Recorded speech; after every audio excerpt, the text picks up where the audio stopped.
오늘 우리에게 주시는 하나님 말씀은 디모데전서 4장 6절에서 10절까지 말씀입니다. 신약 성경 339쪽 또는 340쪽쯤 되겠습니다. 디모데전서 4장 6절에서 10절까지 말씀을 교독을 하겠습니다. 네가 이것으로 형제를 깨우치면 그리스도 예수의 좋은 일꾼이 되어 믿음의 말씀과 네가 따르는 좋은 교훈으로 양육을 받으리라.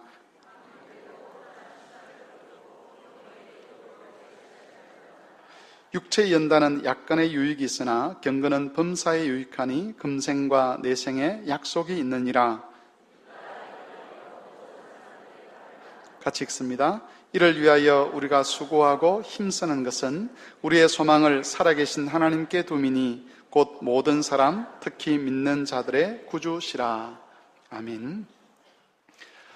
우리 성도들 중에서도 많은 분들이 또 가족들을 찾아서 떠나기도 했지만 오늘 뵈니까 평소에 보이지 않던 그런 얼굴들도 이렇게 볼 수가 있습니다. 먼 곳까지 오셔서 같이 예배할 수 있게 되어서 감사하고, 돌아가는 그 시간까지 하나님께서 여러분의 가정 위에 은혜를 내리셔서 유익하고 복된 그런 연휴가 될 수 있었으면 좋겠습니다. 명절이 되면 우리가 늘 부담스러운 것이 하나 있지요. 그건 뭐냐면 가족들이 모였을 때 나를 통해서 하나님의 이름이 모독을 받거나 또 하나님의 영광이 가리워지지 않아야 된다는 그런 부담들을 예수 믿는 사람들은 다 가지고 있습니다. 특히 불신 가정에서 신앙생활을 하시는 분들은 어쨌든 나를 통해서 예수 그리스도가 드러났으면 좋겠다라는 생각들을 다 가지고 있지 않습니까? 우리는 그리스도의 향기가 되고 싶어하고 그리스도의 사신이 되어서 이 땅에서 그리스도를 위하여 살고 싶은 그런 욕망을 다들 가지고 있습니다. 그런데 이런 욕망들은 어떤 특별한 날이 되었으면 가지는 것이 아니라 사실은 우리가 매 순간순간마다 가져야 되는 것이고, 우리는 매 순간순간 그리스도의 대리자로 이 땅을 살아가야 합니다. 그래서 지난주에 제가 우리 교회에서 설교했던 대로 나를 통해서 누군가가 나를 만났을 때 내가 오늘 그리스도를 만났다라고 말할 수 있어야 한다는 것이죠. 우리가 듣는 비난 중에 가장 우리를 비참하게 만들고 슬프게 만드는 비난이 이런 겁니다. 교회는 있고 교인은 있는데 예수는 없다라는 그런 비난은 굉장히 우리를 비참하게 만드는 그런 비난이라고 할 수가 있습니다. 남편은 가정에서 예수 그리스도를 드러내는 남편이 되어야 되고, 역시 아내 역시도 남편이 아내를 보았을 때에 그 아내의 모습 속에서 예수 그리스도를 발견할 수 있어야 합니다. 자녀들도 마찬가지죠. 부모도 마찬가지입니다.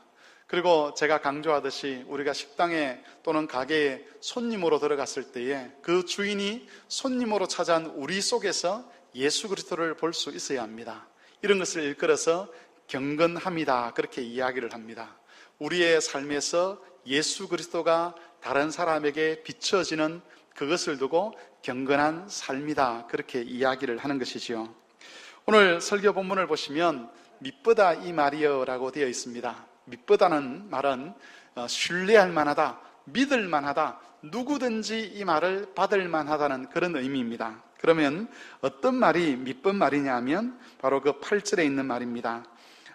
육체의 연단은 약간의 유익이 있으나 경건은 범사에 유익하니 금생과 내생에 약속이 있느니라. 그리고 그 앞에 있는 말, 망령되고 허탄한 신화를 버리고 경건에 이르도록 자신을 연단하라. 이 모든 말들이 정말 그럴듯한, 믿을 만한, 누구든지 거기에 헌신해서 손해보지 않을 말이라고 그렇게 이야기해주고 있는 것입니다.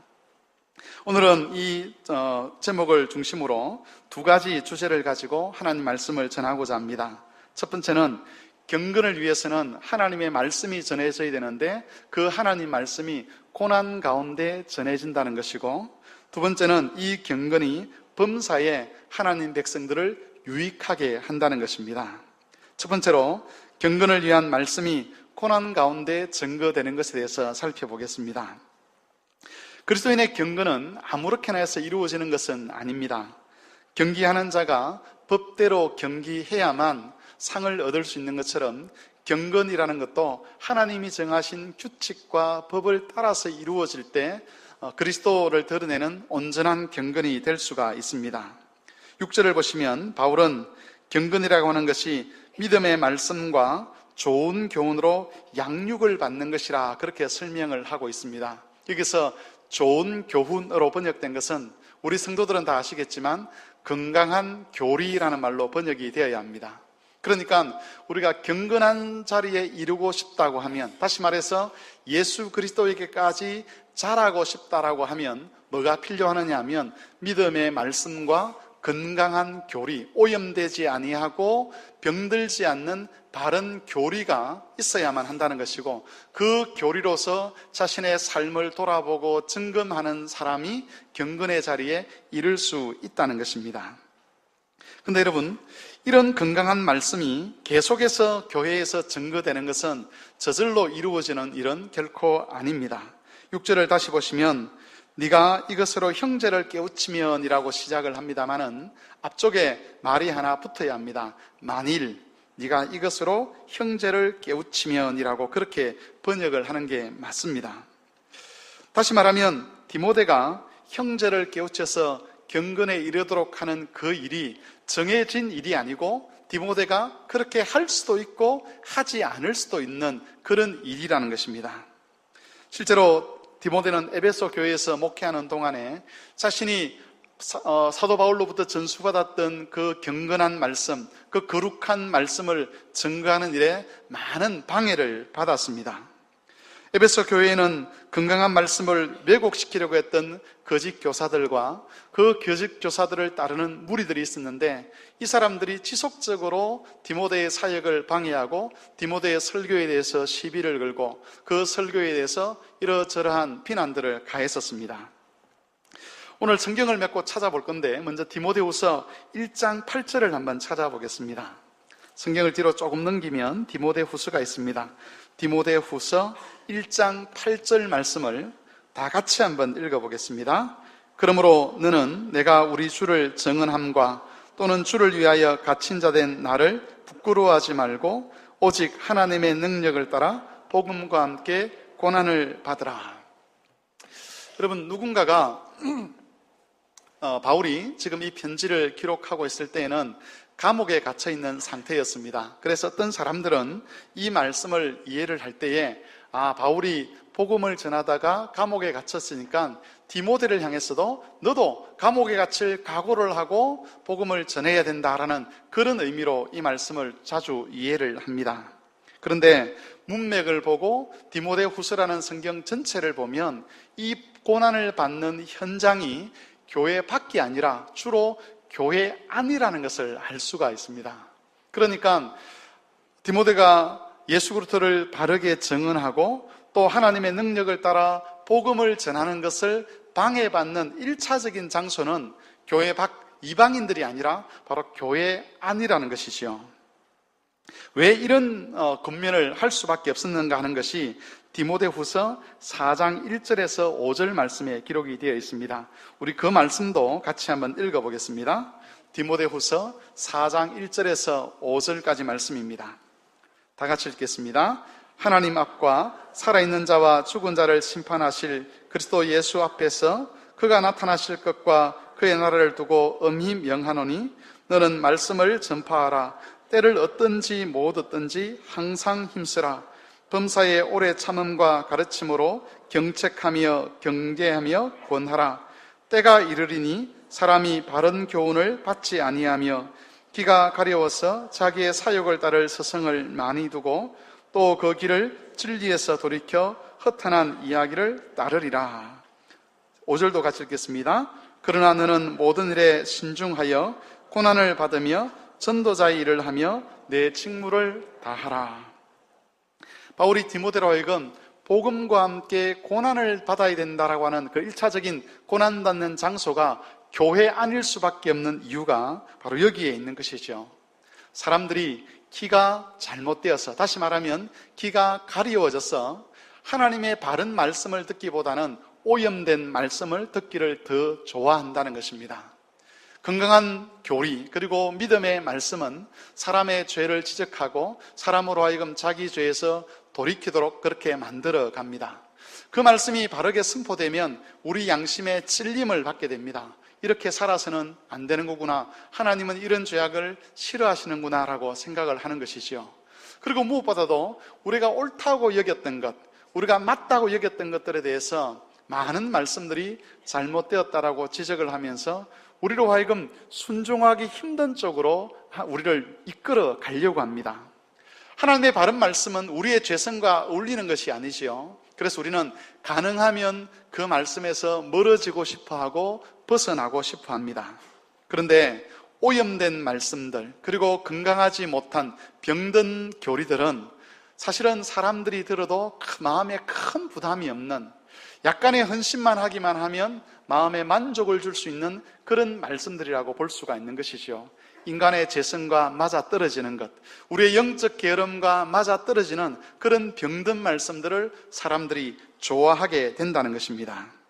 바로 이런 상황에서 하나님의 바른 말씀을 전하는 것은 사람들로 하여금 반대를 불러일으키고 저항을 불러일으키게 되는 겁니다. 요한복음 3장 말씀도 한번 찾아보겠습니다. 요한복음 3장 16절에서 21절까지 말씀입니다. 요한복음 3장 16절에서 21절까지 말씀은 교독을 하겠습니다. 신약성경 146쪽쯤 되겠습니다. 요한복음 3장 16절에서 21절까지 하나님이 세상을 이처럼 사랑하사 독생자를 주셨으니 이는 그를 믿는 자마다 멸망하지 않고 영생을 얻게 하려 하심이라.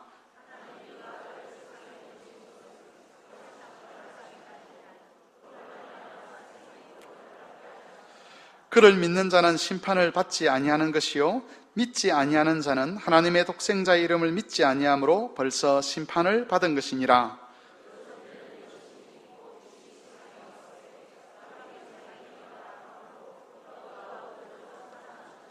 악을 행하는 자마다 빛을 미워하여 빛으로 오지 아니하나니 이는 그 행위가 드러날까 함이요.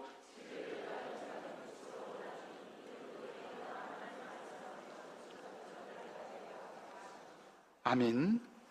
요한은 여기서 예수님, 구원자로 오신 예수님을 일컬어서 빛이라 그렇게 이야기를 하고 믿음을 가지고 예수 그리스도를 영접하는 것을 두고 빛 가운데로 들어오는 것이다 그렇게 소개를 하고 있습니다. 빛이신 예수님께서 이 땅에 구원자로 오셨을 때에 그 예수님을 환영하고 영접한 무리들이 있었습니다. 그러나 반면에 한편으로는 일부러 예수님을 피해가는 사람들도 있었습니다. 19절에 보면 그 사람들이 예수님을 피해가는 이유를 이렇게 설명합니다. 사람들이 자기 행위가 악함으로 빛보다 어두움을 더 사랑한 것이니라. 사람이 자기 행위가 악함으로, 이 말은 자기의 그 잘못된 행위를 예수 그리스도 앞에서, 잘못된 행위가 예수 그리스도 앞에서 잘못된 것으로 판명되었을 때에 그것을 고치려 하지 아니하고 그 삶에서 회개하려고 하지 아니하고 끝까지 그 악을 고집하며 살아가고자 하는 그런 태도를 의미하는 것입니다. 그런 태도를 가진 사람은 예수님께로 나오지 않는 것이죠. 이런 사람들은 빛보다 어둠을 더 사랑하는 사람입니다. 그 어둠에 속한 사람들이 지금 교회 안에 들어와 있다는 겁니다. 마치 빛의 사람인 것처럼 행세를 하면서 교인인 것처럼 하나님의 백성인 것처럼 그렇게 행동을 하고 살아갑니다. 그래서 얼핏 보면 누가 빛에 속한 사람이고 누가 어둠에 속한 사람인지 우리가 알 수가 없습니다. 그런데 빛이신 예수님께로부터 나온 그 말씀, 다시 말하면 복음의 말씀과 건강한 교리가 설교되거나 가르쳐지게 되면 바로 그 빛과 어둠에 속한 사람들이 자기 정체를 드러내는 겁니다. 빛이신 예수 그리스도의 말씀이 교회 안에 선포될 때에 말씀으로서 비춰지게 되면 빛에 속한 하나님의 자녀들은 빛 가운데 나와서 자신의 죄를 회개하고 그 죄악된 삶에서 회개하고 돌이켜 예수 그리스도를 닮아가려고 합니다. 반대로 어둠에 속한 사람들은 하나님의 말씀이 선포되어서 자신의 양심을 찌르고 그 양심을 찔러서 회개를 요청할 때에 오히려 하나님 말씀을 거부하고 말씀의 대적자가 되고 말씀을 설교하는 자를 대적하여서 그 말씀이 더 이상 강단에서 선포되지 못하도록 만드는 것입니다.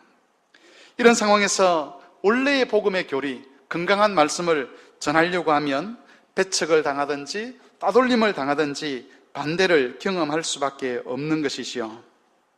다시 디모데전서 4장 6절로 돌아와 보면 바울이 디모데를 향해서 만일 내가 이것으로 형제를 깨우치면 이라고 할 때에 이것은 그 일들이 계속되어야 한다는 바울의 권면임과 동시에 그 일이 자연스럽게 이루어질 일이 아니기 때문에 디모데 네가 각오를 해야 된다라는 그런 말씀으로 해석을 해볼 수가 있습니다.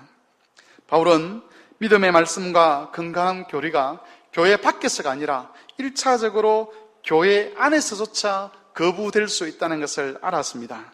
그렇기 때문에 만일 디모데가 그 경건을 위해서 하나님의 믿음의 말씀과 바른 교리를 증거하려고 하면 고난을 각오해야 된다라고 디모데를 준비시키고 있는 것입니다.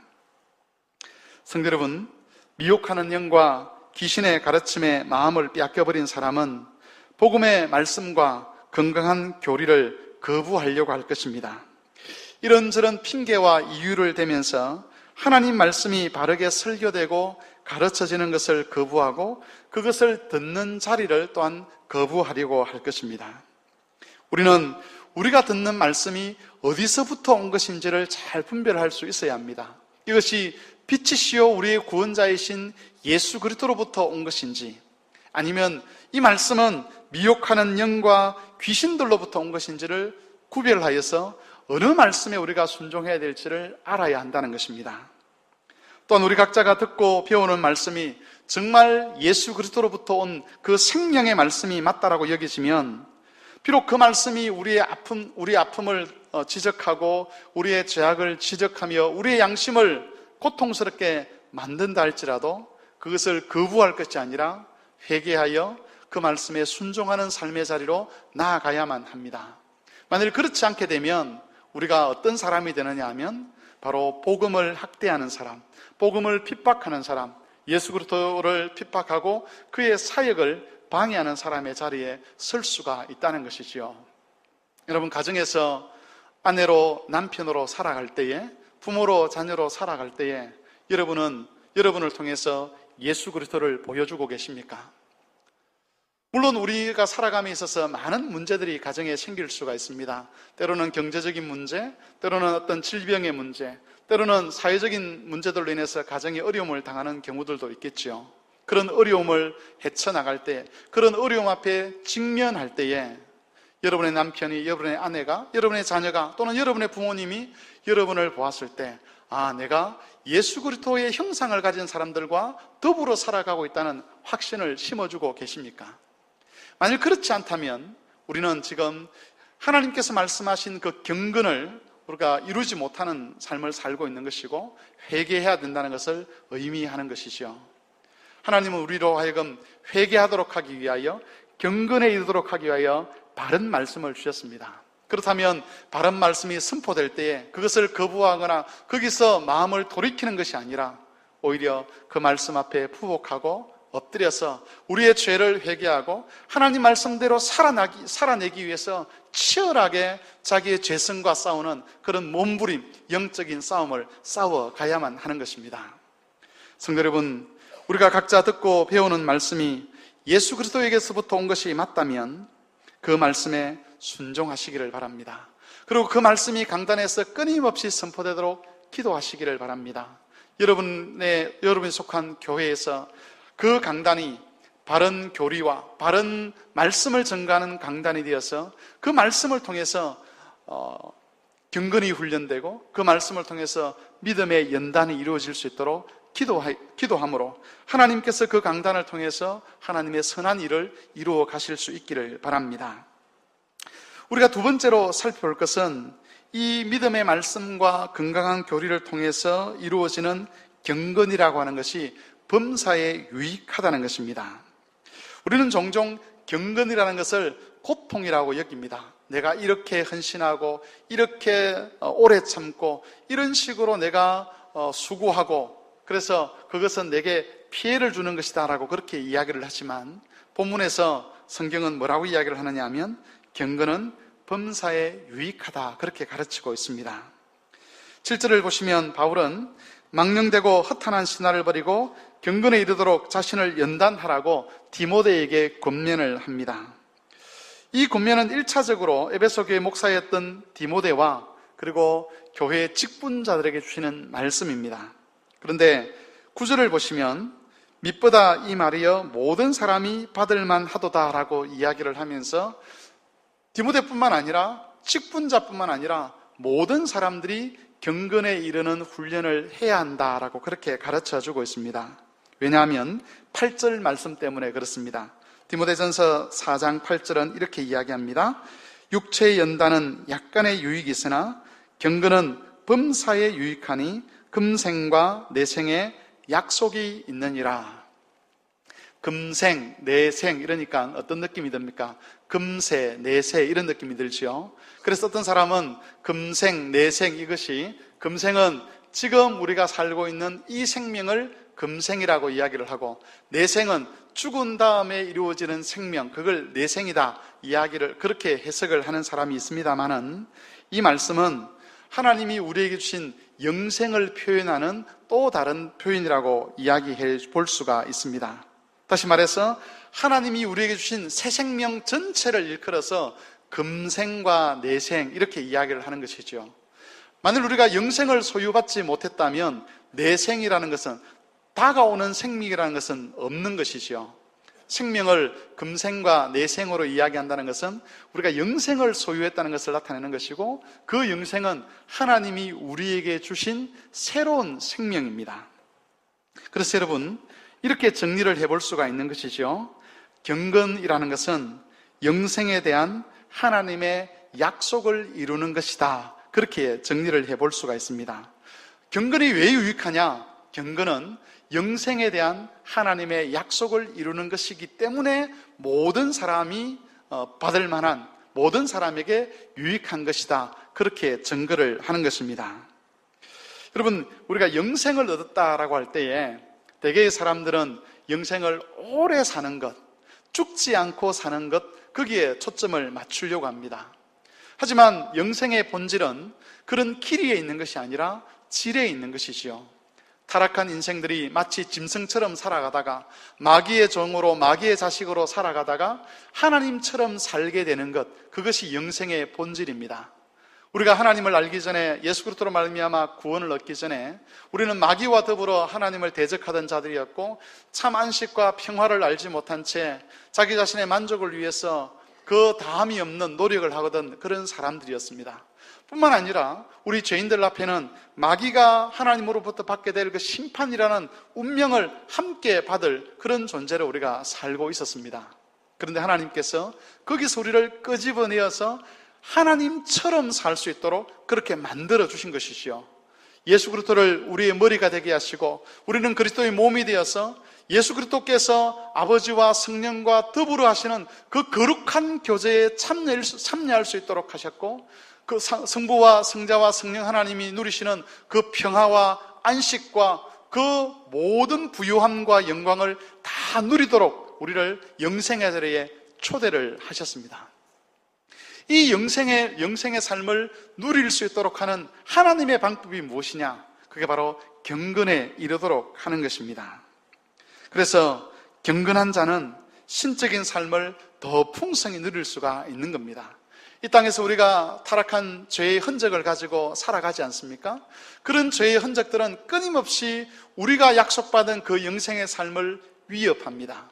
영생이라는 것은 위로와 안식이 있는 삶이죠. 평화가 있는 삶입니다. 영광이 함께하는 삶이고 거룩이 함께하는 삶입니다. 그래서 이 영생을 누리는 사람의 삶에는 기쁨이 있고 위로가 있고 자부심이 있고 모든 것을 헤쳐갈 수 있는 그런 용기와 믿음의 힘들이 있는 것이죠. 그런데 그런 것들이 어떻게 누려질 수 있느냐? 경건한 삶을 사는 거기에서 그 힘이 하나님께로부터 우리에게 오게 된다는 것입니다. 문제는 경건으로 나아가는 그 길이 쉽지 않다는 것입니다. 우리는 늘 말씀에서 벗어나고 싶은 유혹을 받습니다. 가능하면 하나님 말씀과 상관없이 살고 싶은 유혹을 받습니다. 그래서 교회 안에서조차도 또 빛의 자녀들 중에서도 어떤 경우에는 일시적으로 그 믿음의 말씀과 건강한 교리로부터 멀어지고 싶은 그런 욕망을 갖게 되고 실제로 일시 동안 그런 자리에서 떨어져서 하나님 앞에서 영적인 침체기를 겪게 되는 그런 경우들도 있습니다. 그럼 8절에 보시면 육체의 연습은 약간의 유익이 있다라고 그렇게 증거하고 있습니다. 여기서 말하는 육체의 연습이라고 하는 것은 4장 1절에 있는 귀신의 미혹하는 영들과 귀신의 가르침을 따르는 것을 의미합니다. 지난주에 이미 우리 교회에서는 살펴봤지만 당시 에베소 교회 안에는 결혼을 하지 않는 것, 또 어떤 음식물을 먹지 않는 것을 통해서 경건에 이르고자 하는 그런 사람들이 있었습니다. 그런 것들을 통해서 내가 믿는 사람이다, 나는 하나님의 참 백성이라는 것을 증명하려는 사람들이 있었습니다. 전에도 한번 말씀을 드렸지만 이런 양식들이 우리의 신앙에서도 나타나는 것이죠. 어떤 사람이 참 믿음의 사람일까? 어떤 사람이 하나님 앞에서 경건한 사람일까? 그런 질문을 우리 스스로에게 이렇게 한번 던져보면 좋을 것 같습니다. 나는 무엇을 통해서 경건한 사람이라는 것을 증명할 수 있을까? 제가 지난주에 저희 교회에서 예를 들었습니다마는 교회들마다 특별 새벽기도회라는 것을 가집니다.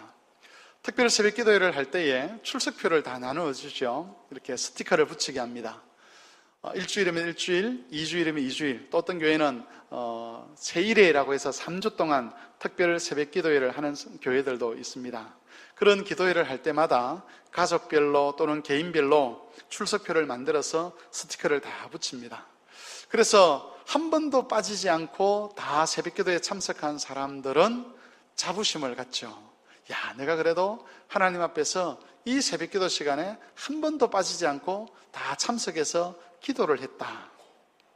만일 그 사람이 새벽기도에 참석해서 정말 하나님께 진심으로 기도하고 하나님과 영적인 교통을 이루었다면 그건 정말 다행한 일입니다만은, 만일 그렇지 아니하고 기도는 제대로 못했지만 새벽기도 시간에 참석했다는 그것 때문에 위로를 받는다면 그게 바로 여기서 말하는 육체의 연단이라는 겁니다.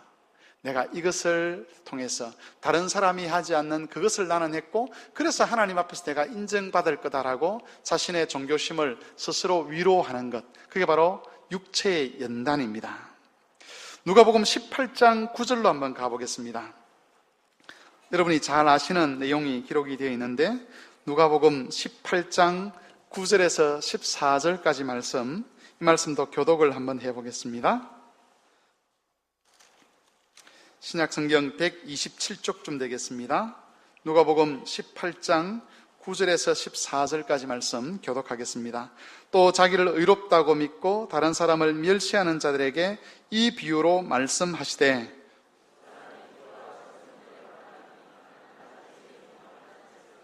바리새인은 서서 따로 기도하여 이르되, 하나님이여, 나는 다른 사람들 곧 토색, 불의, 간음하는 자들과 같지 아니하고 이 세리와도 같지 아니함을 감사하나이다.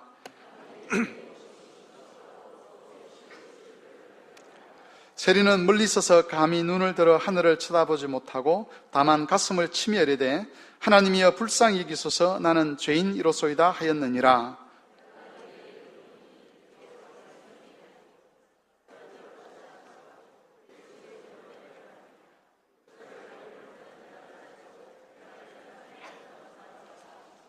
아멘. 여러분, 바리새인은 여기서 자부심을 가지고 하나님께 기도하고 있습니다. 그 자부심이 어디서 왔는지 한번 보십시오. 하나님, 나는 토색하는 사람, 불의를 행하는 사람, 간음하는 사람, 저 세리와 같지 않습니다 라고 이야기를 하면서 그 같지 않는 근거로 뭘 가지고 이야기를 하느냐 하면 12절에 있는 내용을 가지고 이야기합니다. 나는 1회에 2번씩 금식하고 소득의 11조를 드리고 있습니다. 일주일에 2번씩 금식하며 기도하는 것, 소득의 11조를 내는 것, 이것이 세리와 비교해서 바리새인이 자랑하는 것, 이것을 통해서 바리새인은 자신의 신앙에 자부심을 가지고 있습니다. 내가 하나님 앞에서 경건하다, 내가 하나님 앞에서 내 할 도리를 다 하고 살아간다라고 그렇게 생각을 하고 있습니다. 그런데 예수님의 평가는 전혀 달랐습니다. 예수님은 바리새인을 의롭다, 경건하다라고 말씀하지 않으시고 오히려 세리를 향해서 경건하다라고 그렇게 평가를 해 주셨습니다. 여러분, 무엇이 문제이겠습니까? 금식하는 것이 잘못된 것입니까? 11조를 하는 것이 잘못된 것입니까? 제가 아까 새벽기도 이야기를 했는데 새벽기도를 하는 것이 잘못된 것입니까? 요즘은 금식을 하지 않아서 문제입니다. 11조를 하지 않는 사람들이 참 많습니다. 성경 해석의 이유를 들어서 11조가 성경의 가르침과 맞지 않다라고 그렇게 핑계를 대면서 그것으로 자기 만족과 유익을 위해서 돈을 사용하고 하나님의 것을 도둑질하는 사람들이 많이 있습니다. 성도가 기도하는 것 마땅함에도 불구하고 기도라는 것을 일주일 동안 한 번도 하지 않는 사람들도 있습니다. 여러분, 금식하는 것이나 또는 11조를 드리는 것이나 새벽 기도는 기도라는 것은 반드시 해야 되는 것입니다. 그렇다면 도대체 뭐가 문제이겠습니까? 문제는 그것을 통해서 경건을 표시하려고 했다는 겁니다. 그것을 신앙의 본질이라고 본 것입니다. 하나님, 경건의 본질이 예수 그리스도를 닮아가는 것임에도 불구하고 그것에는 신경 쓰지 아니하고 나는 금식했다, 나는 11조했다, 나는 새벽기도에 참여했다, 나는 금요 기도에 참여했다는 그것으로 자신의 경건과 자신의 믿음의 본질을 드러내려고 하는 그게 바로 문제였습니다. 바로 이런 것이 육체의 연습에 해당되는 것이죠. 진짜 예수 그리스도를 닮아가는 것에는 관심이 없고 다른 사람들의 눈앞에서 내가 해야 될 도리를 다하면서 그것으로 신앙의 자부심을 삼는 것, 이게 육체의 연단입니다. 여러분, 이런 육체의 연단에도 약간의 유익이 있다고 말씀하고 있지요. 그런데 이것은 긍정적인 의미로 말씀하는 것은 아닙니다. 이런 것들은 사람들이 원하는 것을 가져다 주는 그런 측면이 있습니다. 예를 들면 자기 스스로 영적인 자부심을 갖게 하는 그런 유익이 있을 수 있죠. 또 다른 사람들의 칭찬을 얻게 하는 유익도 있을 수 있습니다. 긍정적 유익이 아니라 어쨌든 자기가 원하는 것을 얻어내도록 하는데 유익하다는 겁니다. 그런데 이런 유익은 헛된 것일 뿐만 아니라 잠시 동안만 얻을 수 있는 유익입니다. 그것은 신앙의 본질도 아니고 예수님이 또는 하나님 아버지께서 우리에게 약속한 것도 아닙니다. 우리는 이런 것들이 우리 신앙의 본질이 되지 않도록 조심해야만 합니다. 믿음의 본질은 어떤 의식적인 행동이나 다른 사람들이 하지 않는 특별한 활동을 하는 것으로 표현될 수가 없습니다. 믿음의 본질은 복음의 말씀과 건강한 교리로 양육받아서 예수 그리스도를 닮아가는 겁니다. 어떤 분은 이런 이야기를 합니다. 경건이 무엇인가라고 질문하지 말고 경건이 누구인가를 질문해야 된다. 그렇게 말씀하는 분이 있습니다. 그렇게 말씀하시는 의도는 경건이라고 하는 것이 예수 그리스도와 분리될 수 없기 때문에 그렇습니다. 예수님의 모습 자체가 바로 경건한 모습이라는 것이죠. 예수님에게서 분리된 경건이라는 것이 존재하지 않기 때문에 성도가 경건하다라고 할 때 그 성도의 삶에서 예수 그리스도가 나타나야만 하는 겁니다. 성도 여러분, 여러분은 여러분의 가정에서 또는 교회에서 직장에서 예수 그리스도를 보여주고 계십니까? 만일 우리가 예수 그리스도를 보여주는, 나를 만난 자가 예수 그리스도를 만났다라고 말하지 못하는 그런 상황이라면 물론 우리가 연약하기 때문에 여러 가지 모습 속에서 부족함이 있을 수가 있습니다. 그런 면에서 제일 불리한 사람이 저는 목사가 아닌가 하는 생각을 하게 됩니다. 왜냐하면 경건에 관해서 다른 성도들보다 훨씬 더 많은 말들을 하기 때문에 그렇죠. 그래서 어떤 분이 그럴 수 있습니다. 저렇게 설교하지 말고 자기나 잘하지 라는 그런 말을 가장 많이 들을 수 있는 그런 부류가 목회자 집단이라고 저는 생각을 합니다. 그럼 우리는 그런 말씀 앞에 항상 위축이 되죠. 그러나 분명한 것은 내 삶의 방향을 그쪽으로 잡고 있느냐는 겁니다. 비록 지금 내가 부족하다 할지라도, 지금 내가 온전히 예수 그리스도를 드러내지 못한다 할지라도, 비록 내가 연약하여서 지금은 하나님의 영광을 모독하는 자리에 있다 할지라도 내 삶의 목표는 하나님의 영광을 드러내는 자리이며 내 삶의 방향은 예수 그리스도를 드러낸 것이라고 그렇게 정하고 달려가는 그 삶을 우리가 살고 있지 않다고 한다면 우리가 기도하는 것, 우리가 헌금하는 것, 우리가 헌신하는 이 모든 것이 육체의 연단에 불과하다는 것입니다. 여러분, 경건을 위한 연단은 우리를 참 고달프게 합니다. 예수 그리스도께서 살아내신 그 삶의 자리까지 가는 것, 하나님의 계명의 말씀에 하나님의 뜻대로 순종하는 것, 그것은 우리를 정말 고달프게 만들어 갑니다. 제가 성경 한 구절을 가지고 예를 들어서 한번 설명을 해 보겠습니다. 에베소서 5장 28절 말씀을 제가 한번 읽어드리겠습니다. 도둑질하는 자는 다시 도둑질하지 말고 돌이켜 가난한 자에게 구제할 수 있도록 자기 손으로 수고하여 선한 일을 하라. 지난주에 직분자 교육을 하면서도 이 말씀을 가지고 경건에 대한 예를 들었었습니다. 도둑질 하던 자에게 도둑질하지 말라라고 하는 것, 이게 일반적인 세상의 가르침이고, 그리고 우리가 하나님 말씀을 이해할 때에 일반적으로 이해하던 수준입니다. 도둑질을 하지 않는 것, 남의 물건을 훔치지 않는 것, 거기까지 우리가 이해를 합니다. 그런데 예수님으로부터 가르침을 받았던 바울은 뭐라고 이야기를 하느냐 하면, 돌이켜 가난한 자에게 구제할 수 있도록 자기 손으로 수고하여 선한 일을 하라, 그렇게 이야기하고 있습니다. 이 말씀을 살펴보면 우리가 일을 하면 하나님께서 우리에게 일한 대가로 보수를 주시는데, 그 대가 보수에 뭐가 담겨 있느냐 하면, 그 소득에 뭐가 담겨 있느냐 하면 가난한 자들에게 구제할 몫이 담겨 있다는 것이죠. 그래서 내가 열심히 일을 해서 한 달에 100만 원을 벌었는데 그 100만 원 전부가 내 것이 아니라 거기에는 가난한 자의 몫이 함께 포함되어 있다는 겁니다. 하나님께서 가난한 자의 몫을 가난한 자에게 직접 주시는 것이 아니라 열심히 일을 한 내 소득 속에 가난한 자의 몫을 담아 두셨다는 것이죠. 그래서 만일 내가 열심히 일을 해서 100만 원을 벌었는데 그 100만 원을 나를 위해서만 쓰게 되면 뭐 하게 되는 것이죠? 가난한 자의 것을 도둑질하는 것이 된다는 겁니다. 그래서 여러분, 이 말씀에 순종하려고 하면 우리는 우리가 벌어들인 소득 중에 일부를 가난한 자의 몫으로 떼어놓고 반드시 그들을 위해서 그것을 사용을 해야 합니다. 그렇다면 여러분, 과연 우리가 100만 원을 번다고 하면 가난한 자의 몫은 얼마쯤 될 것 같습니까? 하나님께 내가 10분의 1을 드리니까 가난한 자의 몫도 10분의 1쯤 될 거다라고 생각하고 10분의 1을 떼어서 드린다고 한번 가정을 해보십시오. 그런데 어떤 사람은 10분의 1을 하기도 하고 어떤 사람은 10분의 3을 하기도 합니다. 그런 마음에 양심의 가책이 오는 거예요. 분명히 내가 하나님 말씀에 순종한다고 하면서 내 몫의 일부를 떼어서 가난한 자들을 도왔는데 돕고 나서도 양심의 가책이 느껴집니다. 그래서 결심을 하죠. 하나님, 제가 다음 달에는 한 10분의 2는 아니더라도 한 1.5 정도는 한번 해보겠습니다 라고 결심을 해서 그 다음 달에 그것을 순종하려고 하면 마음에 부담이 생깁니다. 내가 이것도 해야 되고 저것도 해야 되는데 이렇게 가난한 자를 위해서 떼어주다 보면 나는 뭐 먹고 살지? 내가 하고 싶은 그 일은 뭐지? 이런 생각이 든다는 겁니다.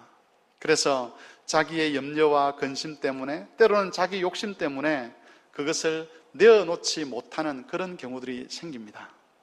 그러면 분명히 가난한 자의 몫을 떼어놓는 선한 일을 했음에도 불구하고 우리 마음에 양심의 가책이 오게 되고 그것 때문에 하나님 앞에서 다시 회개하는 일이 일어나는 것이지요. 여러분, 바로 이것이 경건에 이르도록 자신을 연단하는 자와 육체의 연단을 하는 자의 차이입니다. 육체의 연단에 집중하는 자는 자기가 한 것이 자기 자랑거리가 되지만, 경건에 이르기를 연단한 사람은 그 경건에 이르기를 연단한 것 때문에 오히려 또 자신의 죄성을 발견하고 하나님 앞에 회개하는 삶을 살아가는 것이죠. 이것만 이야기를 하면 마치 예수 믿는 사람들은 늘 애통하고 늘 마음이 상하고 그렇게만 하는 것 같습니다만은, 우리가 성경에서 회개라고 이야기를 하면 회개했던 대표적인 인물로 뽑으라면 바울이라는 인물을 뽑을 수가 있습니다. 이 바울은 하나님 앞에서 거룩한 삶을 살았음에도 불구하고 자신을 일컬어서 죄인의 괴수다라고 그렇게 이야기를 했습니다. 그러면서 나는 날마다 죽는다라고 고백을 하기도 했습니다. 이런 바울의 삶을 우리가 짐작해 본다면 바울의 삶은 늘 어두울 것 같고 늘 슬플 것 같고 늘 침통한 분위기일 것 같지만 바울선 시선을 읽어보면 바울에게는 기쁨이 충만했다는 것을 알 수가 있습니다. 빌립보서 같은 성경을 보면 기쁨이라는 것이 온 성경을 마치 도배하고 있는 것처럼 여겨질 정도로 바울은 기쁨이 무엇인지를 알았던 사람입니다. 내가 기뻐하고 또한 기뻐하리라. 그 말씀이 무슨 뜻이겠습니까? 자신을 가득 채우고 있는 것, 그건 하나님의 기쁨이라는 것이죠. 기독교의 역설이 바로 여기에 있습니다. 경건한 사람은 경건하게 사는 것 때문에 애통의 자리에 이르지만 그 애통과 동시에 하나님이 주시는 위로, 하나님이 주시는 기쁨으로 충만하게 된다는 것입니다. 여러분, 왜 많은 사람들이 영생을 얻었음에도 불구하고 세상적인 기쁨밖에 누리지 못하는 것일까요? 왜 재정적인 문제가 생기고 질병의 문제가 생기고 이러저러한 문제가 생기면 세상 사람들과 똑같이 염려하고 똑같이 다투고 똑같이 그렇게 반응하는 것이겠습니까? 그것은 하늘의 기쁨이 무엇인지 알지 못하기 때문에 그렇습니다. 하나님이 우리에게 주시는 영생이 무엇인지, 그 영생 속에 담겨있는 위로와 소망이 무엇인지, 그 속에 있는 안식이 무엇인지 알지 못하기 때문에, 세상적인 것밖에 모르기 때문에 세상과 똑같은 식으로 반응한다는 것이죠. 왜 그렇겠습니까? 이 말씀에 의하면 경건에 이르기를 연단하지 않기 때문에, 경건에 이르기 위해서 믿음의 선한 싸움을 싸우지 않기 때문에 그렇다고 합니다. 경건에 이르기를 연단하는 것, 그것은 범사에 유익합니다. 왜?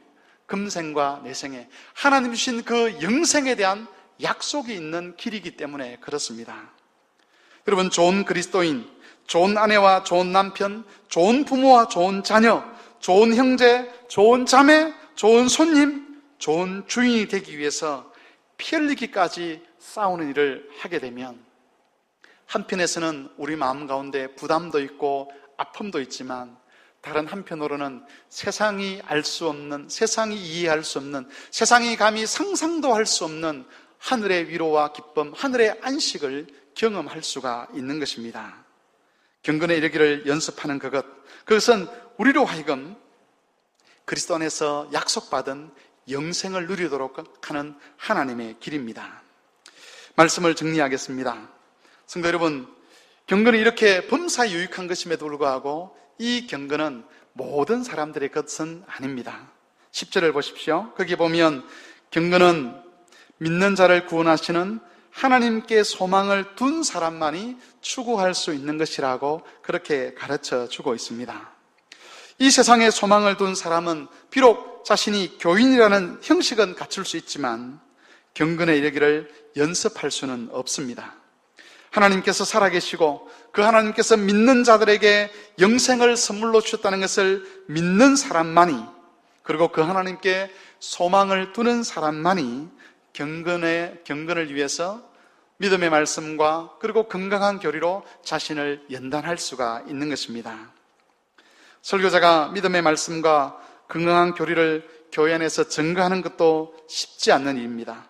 또한 그 증거된 말씀을 따라서 경건에 이르기를 연습하는 일도 쉽지 않습니다.